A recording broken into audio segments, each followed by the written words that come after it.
Yeah, I've been feeling pretty existential lately, Really? Jonathan Holmes. Tell me more. Sometimes you get this feeling that the universe is big, don't you? I do. Sometimes you look up at the sky and think, the universe is big, and we're to respect that. And also make money off it. Hear me out. How can you make money off that? Yeah. What do you think of planetariums? Mm-hmm. You like planetariums? Who doesn't? There's one in Mississippi. It's shit, quite frankly. Still called Pluto a planet, my local one. We went there, had the whole, like, the bendy ceiling, and they project space onto it with these faded projection slides, making references to things from the early 90s, because it was out in 1993. That's when this thing was built. That's when the show was made. They've not updated it since.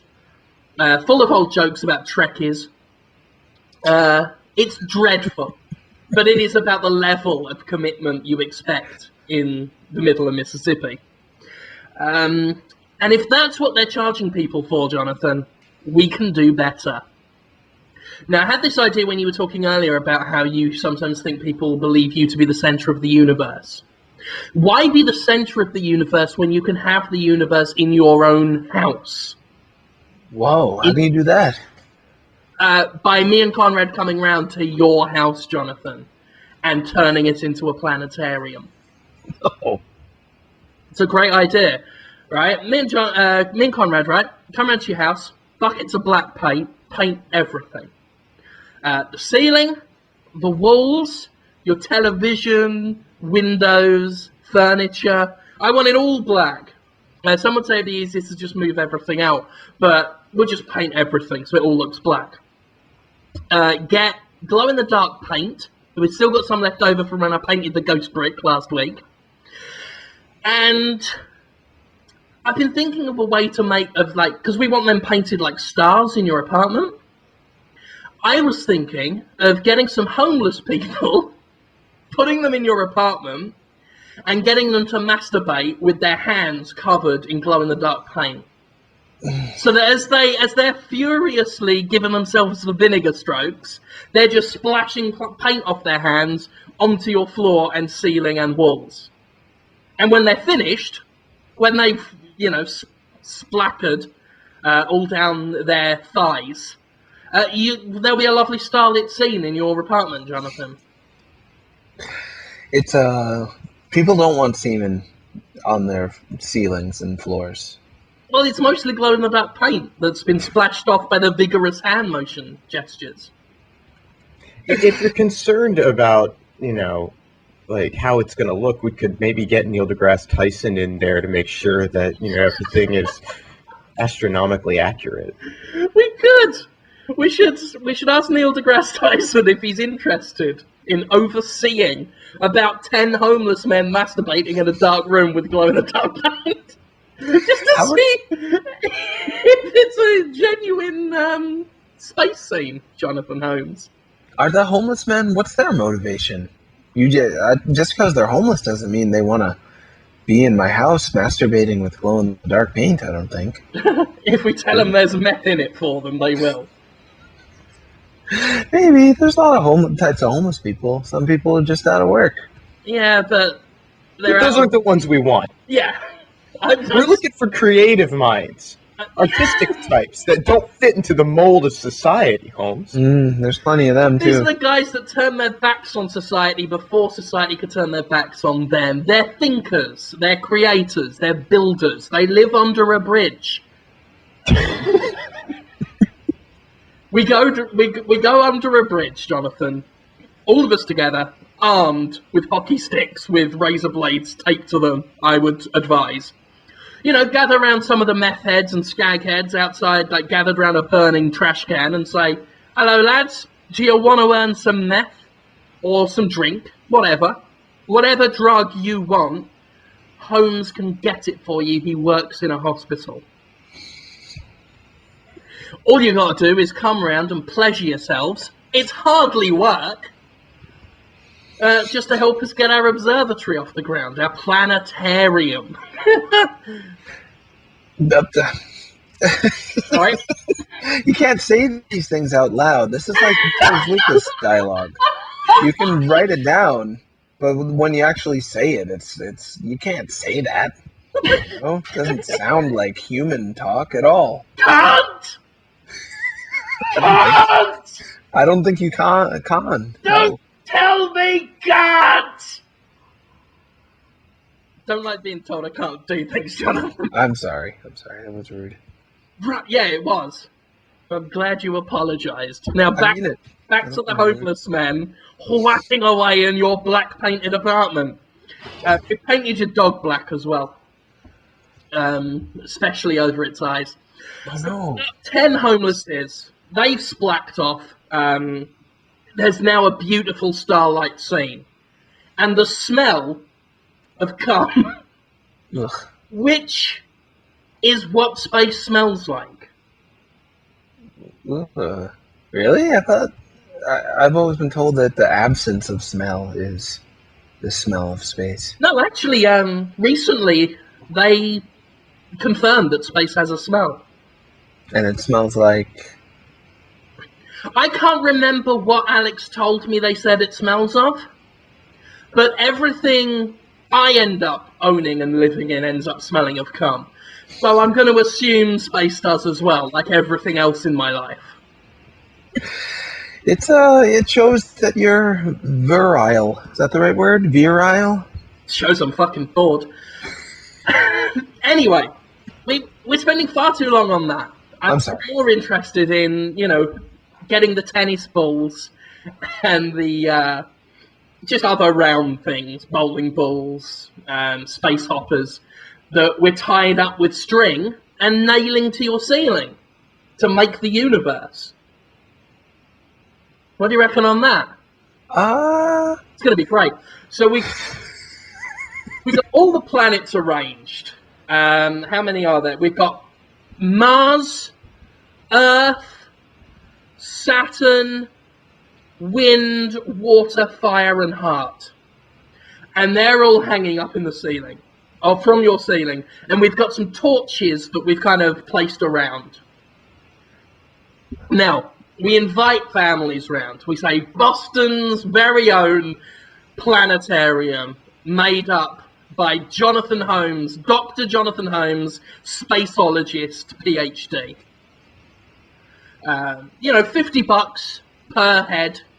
Come on in. Live life among the stars.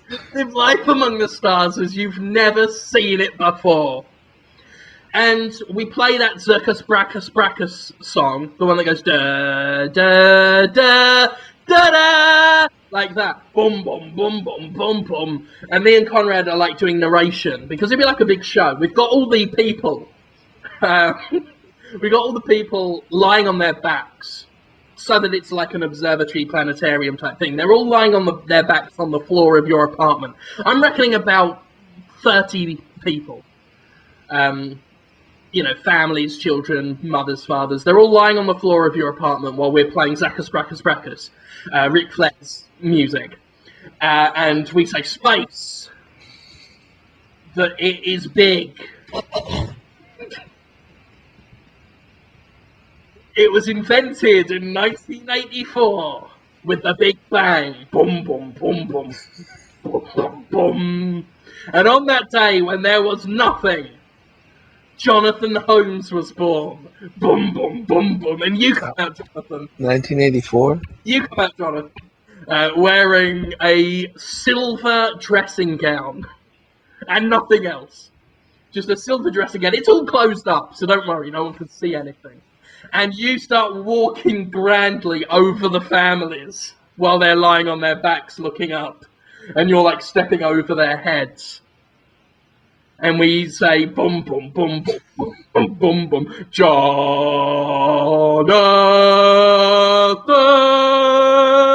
Holmes.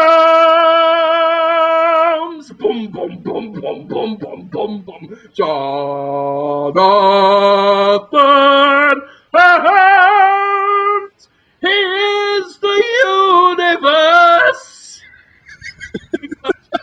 me and Conrad start dancing around you, showering you with rose petals, while you're like raising your arms and you've got your legs like really splayed open over the head of one of the patrons, and they're looking up at you and they're just mesmerized. They think it's fantastic. Oh, that sounds You've terrible. ever seen. And you look up in the sky and shout, "I created the universe! I created the universe!" While we shower you with rose petals and we're just going, "Jonathan Holmes! He invented the universe! He is the universe!" And you like pull off your dressing gown, and tattooed on your back is like just all the solar system, like Greg Fiennes in Red Dragon, and you shout, "I am the Red Dragon!" Dragon. And me and Conrad's like on our knees at this point, like bowing up and down, waving. Just supplicating ourselves to your awesome form. Exactly. We say, "You are the Red Dragon," and you, Jonathan Holmes, look down at the children who are like on their backs looking up at you, and you shout to them, "I am changing, do you see?" And at that point, we bring up all the lights in the house, right? And there's just photos of you all on the ceiling that they couldn't see before because it's black. It's just photos of you bare-chested, flexing your muscles. And you shout, "I am changing, do you see?" And me and Conrad are just, like terrified of your awesome power. And you raise a fist up in the air and shout, "I invented the fucking universe! You've all got to do everything I say." Not in my nature to. I mean, it really take a lot of. I don't know. A lot of rehearsal, I guess. Well, I mean, this was 1984. This is, I mean, you look at the progression of all things, and they all seem to move towards a more placid center after a lot of rage. I mean, you look at other God stories in history. Here we had, Old Testament, vengeful, angry God, moving into, the flood and wiping out and say, "Whoop, not doing that again." So this is like your vengeful period that we're representing here. This is the anger and passion of youth. This is the violent energy of creation that you're putting forth and giving a representation of to the people of Boston. It's the Big Bang, not the little baby fart. I am a little baby fart. It's very hard for me to take on a vengeful. You're an actor. You're just Huh? recreating the passion of the Big Bang for the lovely families. So anyway, I mean that was just the Big Bang. The house lights come back down. You go back, into the kitchen or wherever. Put your robe back on. While we invite the children and the families, the audience, to sit up and cross their legs, and we wheel out a television for the cinema. Because what good science museum is complete without a 3D IMAX experience? Hmm? Exactly. I don't know. This is all in my house, right? Yeah. I'll be honest with you, Jonathan. We can't fit a fully 3D IMAX cinema in your apartment. Oh, we can. It's pretty small here. We will be wheeling out an old tube television from 1997.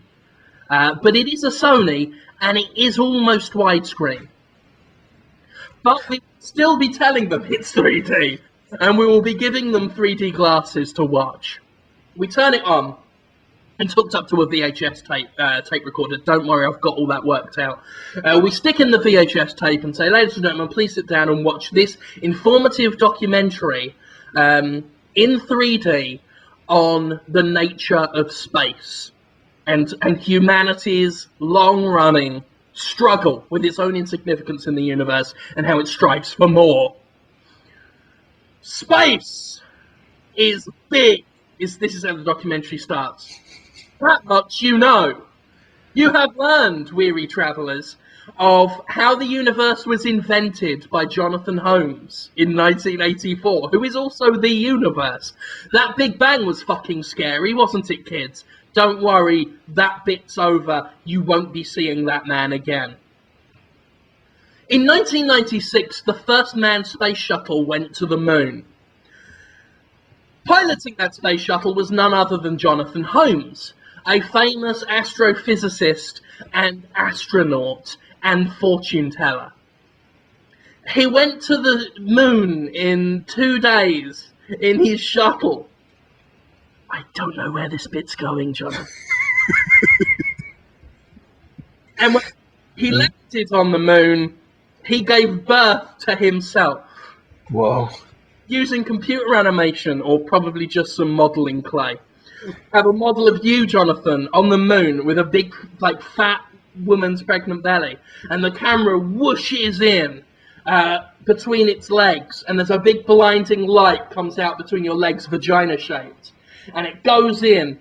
And, like, all this spankly music plays. And then it's just a big white on the screen. And it's just photos of your face. Like, thousands of photos of your face, Jonathan, flying at the screen, while me and Conrad are throwing bouncy balls at the kids from behind the television, and we're screaming, "It's in 3D, it's in 3D." What do you think of that? It's a Holmes meteor shower, kids. It's in 3D. Seriously cover your noses and eyes, because we're throwing these balls quite hard.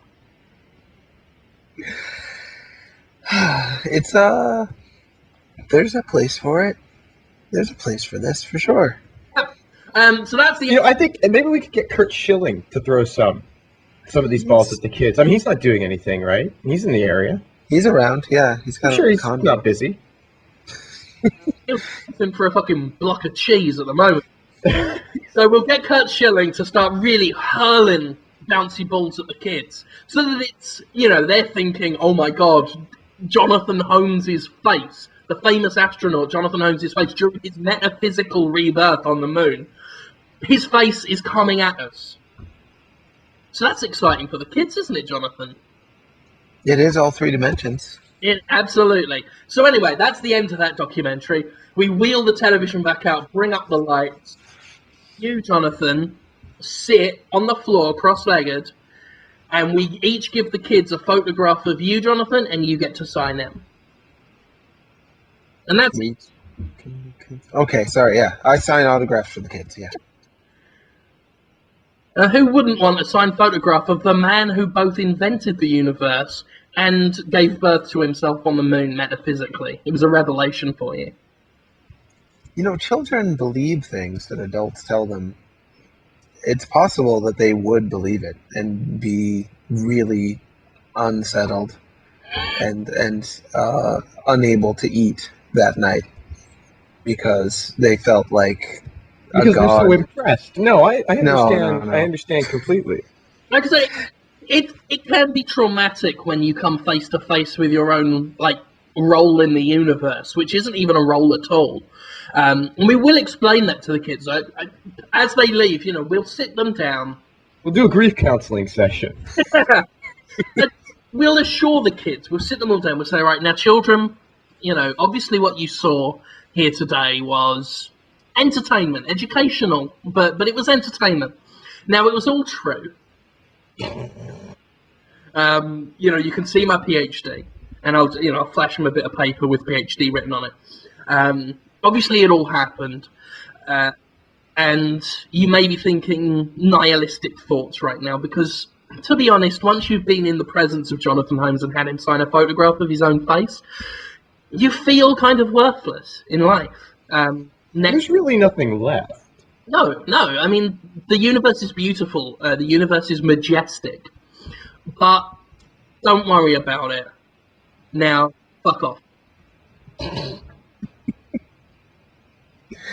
That would leave them feeling a little bit better, I think.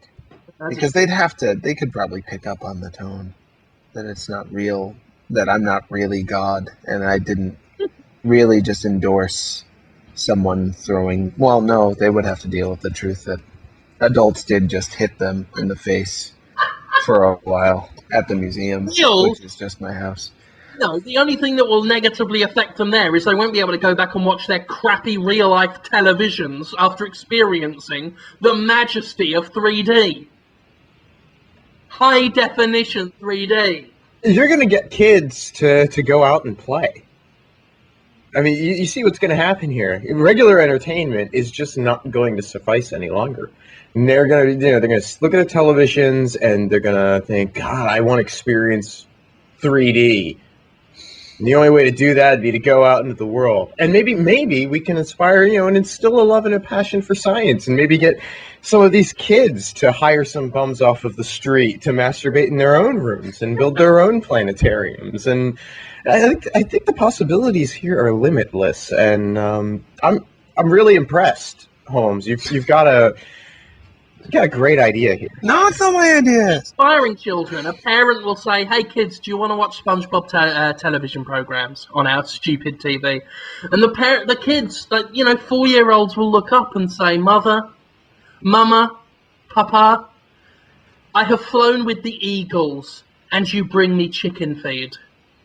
Get the fuck out of my house."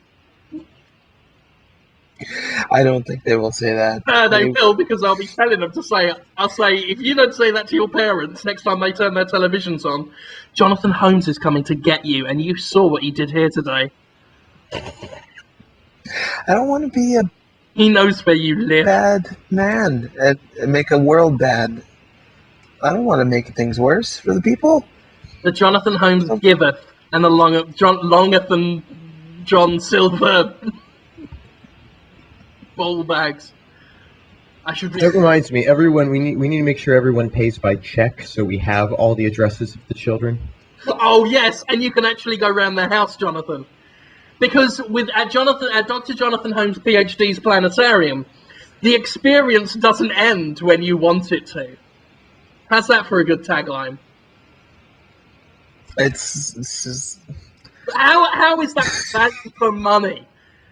Give us your address, and at random times, Jonathan Holmes will come around your house and just scratch his initials into your front door, just to let you know he's been. it's terrible. There's so many things that this violates in terms of just the basic human needs that are necessary to feel comfortable. Yeah, like what? Well, like feeling as though your home and your space isn't going to be invaded, that you won't be around It's semen. not their space. We just said it's your space.